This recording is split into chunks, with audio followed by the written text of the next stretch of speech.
कई ऐसे तस्करी वाले काम करने वाले चाहे तस्कर जी।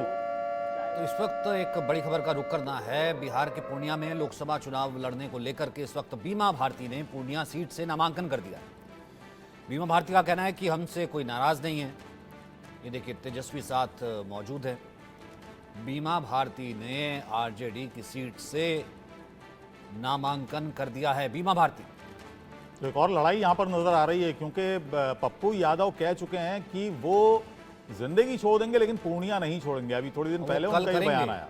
कल वो भी करेंगे नामांकन। जी, अभी हम वायनाड की बात कर रहे थे, जहां पर सीपीआई की एनी राजा ने नामांकन अभी थोड़ी देर पहले दाखिल किया है, और राहुल गांधी ने भी दाखिल कर दिया। दोनों इंडिया गठबंधन के घटक हैं। और अब यहाँ पर बीमा भारती, जो कि आरजेडी ने उनको टिकट दे दिया है पूर्णिया से, वादा कर लिया था। और आइए क्या कहा है बीमा भारती ने, सुनते हैं। तेजस्वी जी जो है हमारे विपक्ष के नेता है, सभी लोग आ गए हैं, नामांकन हम कर दिए हैं। और सबसे यही आग्रह करेंगे, सभी पूर्णिया के जनता से, सभी कार्यकर्ता से यही अपील करेंगे, एक एक वोट लालटेन पर देने का काम करें। जो है कि सभी का अधिकार है चुनाव लड़ने का, अब मना तो कर नहीं सकते हैं, हम आग्रह ही कर सकते हैं सभी से। उनसे भी आग्रह करेंगे कि वो हमारे साथ रहे, हम तो कहेंगे साथ रहे। चलिए, हिमांशु जी भी इस वक्त मुझे दिखे थे। हिमांशु जी, एक रिएक्शन आपका है, बड़ा इंटरेस्टिंग है ना।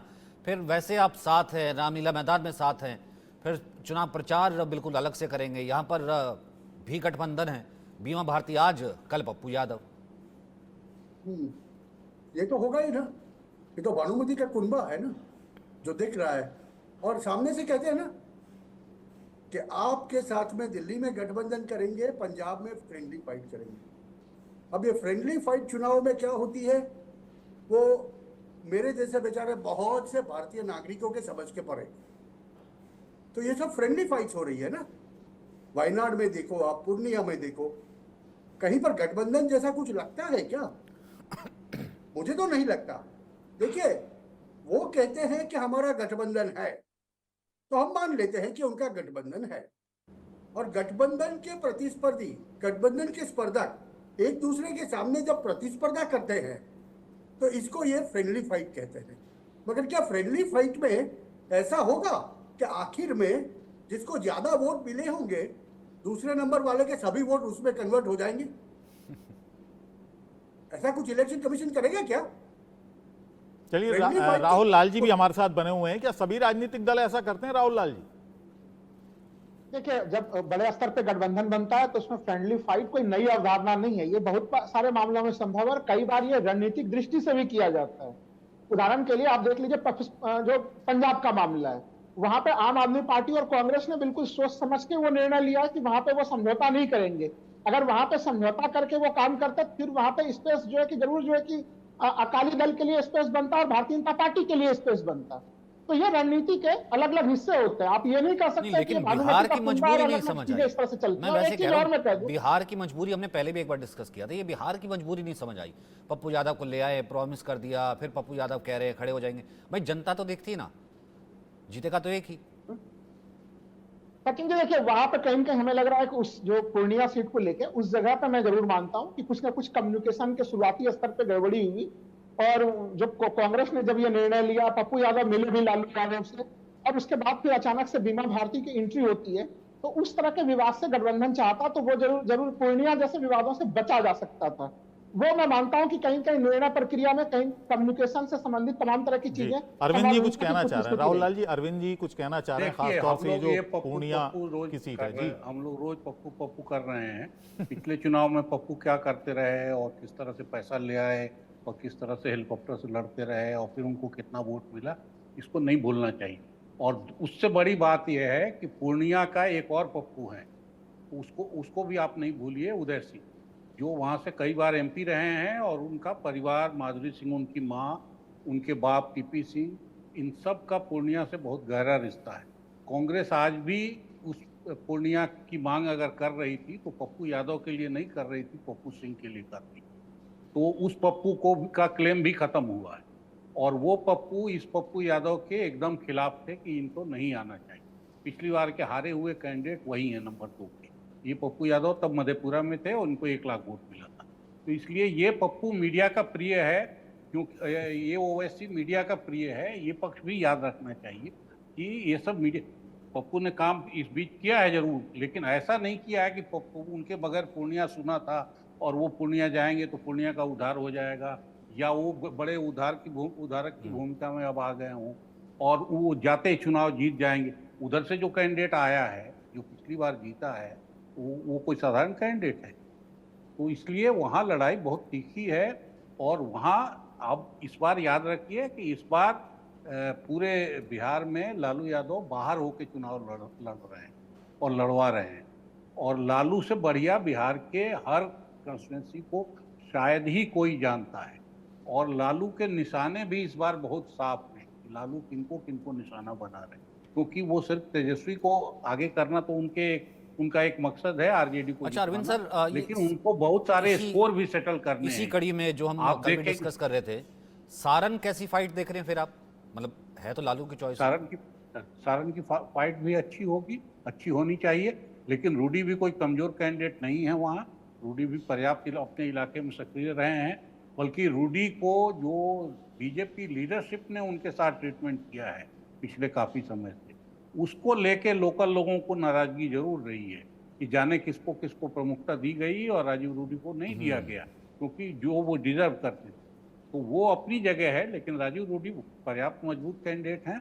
और लालू की बेटी अगर वहाँ लड़ने जा रही है, या लालू का कोई भी कैंडिडेट लड़ने जाएगा, खासतौर से यादव कैंडिडेट होगा, तो वो हल्का नहीं होगा, वो काफ़ी मजबूत कैंडिडेट होगा। वो लड़ाई भी दिलचस्प होगी। और वो काफ़ी सारी चीज़ें इस पर भी डिपेंड करेंगी कि जैसे नरेंद्र मोदी की पर्सनालिटी, नरेंद्र मोदी की लहर, इन सब चीज़ों का भी असर होगा कि वो लहर ऊपर है, नीचे है, कम हुई। पिछली दफ़े तो नरेंद्र मोदी की लहर में बिहार में सब लोग जीत गए एक सीट छोड़ के। इस बार मुझे लगता है कि उस किस्म की लहर नहीं है, क्योंकि नरेंद्र मोदी ने भी बिहार की पॉलिटिक्स में कभी नीतीश के साथ, कभी नीतीश के खिलाफ, कभी इनके साथ गठजोड़, कभी इनको तोड़ो उनको फोड़ो, वहाँ भी उन्होंने पर्याप्त कोशिश की है। तो इसलिए बिहार इस बार लड़ाई पिछली बार से डिफरेंट होती दिख रही है हर किसी जी। अरविंद मोहन को ही नहीं। और जो खबरें आ रही हैं आलोक जी, ये खबरें हमारे भी रिपोर्टर वहाँ पर हैं, उनसे भी बात हो रही है, या अलग अलग सोर्सेज से जो हवाले से खबरें आ रही हैं, 12 से 15 सीटें ऐसी बताई जा रही हैं जहाँ बहुत टफ फाइट होगी, जीते कोई भी, लेकिन मुकाबला बड़ा ज़बरदस्त होने वाला है उनमें। चाहे आप पूर्णिया कह लें या सारण की अभी बात कर रहे थे अरविंद जी, आप क्या मानते हैं? देखिए, निश्चित रूप से मैं मानता हूँ। देखिए, ये लड़ाई बल्कि मैं इसलिए जोड़ूंगा कि तेजस्वी यादव के आज जो अभी वहां पर बीमा भारती के लिए पहुंचे थे, तेजस्वी यादव का जोर था पप्पू यादव के बजाय। और पप्पू यादव ने इसके पहले अपनी आत्मकथा 10 साल पहले लिखी थी, द्रोह काल का पथिक। उसमें बाकायदा लालू जी का पूरा कच्चा चिट्ठा लिखा था। उसमें कहा था कि देखिए, और उसको उन्होंने किया था मुजफ्फर अली, राजेंद्र यादव जी ने उस आत्मकथा की भूमिका लिखी। अरविंद जी तो बहुत क्योंकि पढ़ते रहते हैं और देखती होगी उस समय भी, हम तो दिल्ली में ही वो उसका बड़ा लोकार्पण बहुत भव्य हुआ था। इसलिए पप्पू यादव, अब वो लिखी उन्होंने या जो उन्होंने बोल के लिखाई मैं नहीं जानता, लेकिन आत्मकथा उन्हीं के नाम से प्रकाशित है। राजेश रंजन उनका नाम है और उर्फ करके जैसा होता है पप्पू यादव। तो इसलिए लड़ाई तो बहुत दिलचस्प है, चूंकि अब ये पप्पू यादव उत्तराधिकारी बनना चाहते थे लालू यादव के, इसीलिए कहते मैं उनका बेटे की तरह हूँ। उन्होंने बहुत कोशिश की, लालू जी ने भी कहा तुम मधेपुरा से लड़ लो, तो इन्होंने नहीं माना। चूंकि पूर्णिया में जैसा मैंने कहा कि उन्होंने 2013 के बाद अपनी छवि बदलने का पूरा अभियान चला के जो भी काम किया उससे उनको गलतफहमी सहीफहमी जो भी है, उनकी पत्नी भी कांग्रेस में है, तो कांग्रेस में राहुल गांधी ने एक और धोखा दिया, सचिन की तरह, मिलिंद देवड़ा की तरह, जितेंद्र प्रसाद की तरह, सबको जो धोखा दिया उसमें एक अंतिम कड़ी अभी यदि चुनाव में हो वैसे तो महीना भर और बाकी है कई नॉमिनेशन में, किसको धोखा देंगे मुझे पता नहीं, लेकिन राहुल गांधी ने उनको वायदा कर दिया कि तुमको उम्मीदवार बनाएंगे। अब तेजस्वी और लालू के सामने राहुल कहाँ है? वो भी पप्पू है। देखिए, पप्पू हम नहीं कहते, उनको सारे लोग पप्पू बोलते हैं, उनकी पार्टी के लोग भी बोलते हैं। तो एक पप्पू दूसरा पप्पू, अब इनके सबके बीच में कैसे करें? तो लालू जी सुप्रीम, और चूंकि वो उनको तेजस्वी को बनाना है देश का, पहले तो प्रदेश का मुख्यमंत्री बनाना है। सारी लड़ाई तो इसलिए नीतीश को उन्होंने गोली दी थी। अब नीतीश जी नहीं हो पाए, जब दूसरी सारी स्थितियां आ गई, नीतीश जी अपना अलग हो गए। अब वही तेजस्वी यादव ने ही ये लड़ाई को आगे बढ़ाया है ताकि पप्पू यादव यदि हारे और तेजस्वी यादव ही यादवों के सबसे प्रमुख नेता के रूप में उभरे।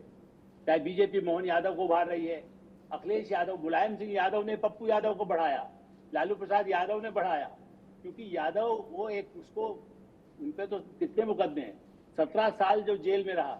अरविंद केजरीवाल जी तो कल भी मैं कह रहा था कि पप्पू यादव आ सकते हैं, तो अरविंद केजरीवाल जी 10 साल जेल में रहे, तब भी फिर से आ जाएंगे, प्रधानमंत्री के उम्मीदवार हो जाएंगे।